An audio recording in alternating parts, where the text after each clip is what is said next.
hey, we don't have an existing authority. Nobody knows about us. Why don't we work with somebody who is an influencer and has a lot of, presence and a lot of people, following him or her. And so basically over the first 2 years, we published literally 3 content items, but they were all with influencers. And we put this data journalism. I mean, we worked pretty hard on this stuff. We put it together and put it on an influencer site, and their existing authority, the circles that they're in just got the message out faster. And then, oh, by the way, this data was provided by MarketMuse, and then we got enough, interest and enough qualified demand, qualified leads from that it then proved enough kind of power for the early stages of our business.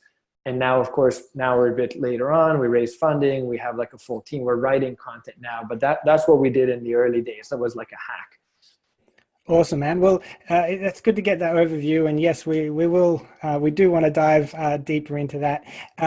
What I'd like to ask you is, so when did you start implementing this, and where is it taking you to now?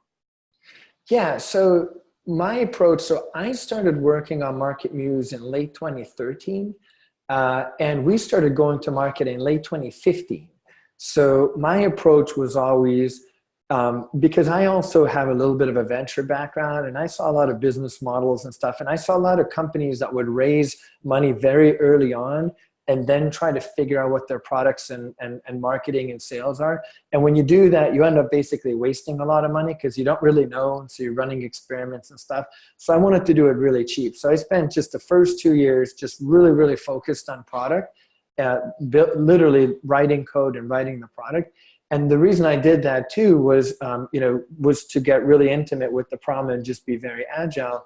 All I needed to make that system work in the first 2 years is I just needed enough kind of early evangelist folks, either people who I met through just networking or people who came into the website. I just needed enough to get the product feedback to evolve the product to a point where it will be saleable, on a more scalable basis. So I started working on this in late 2013. We did not actually get featured in anything until late 2014. So a year in was the first time there was a search engine journal post written by a guy, Erik van Buskirk, who had been in the industry for a long time. And he did this analysis and also used our data and showed why, in our case, content quality is really important and content comprehensiveness will help you win on search. That was the message. It was the first time it appeared. And it was, even that article now, looking back, was super early on. It's a little complicated, a little technical. Then in 2015, early 2015, we had another feature this time by Brian Dean at Backlinks. We did a data study with him. He put that out there.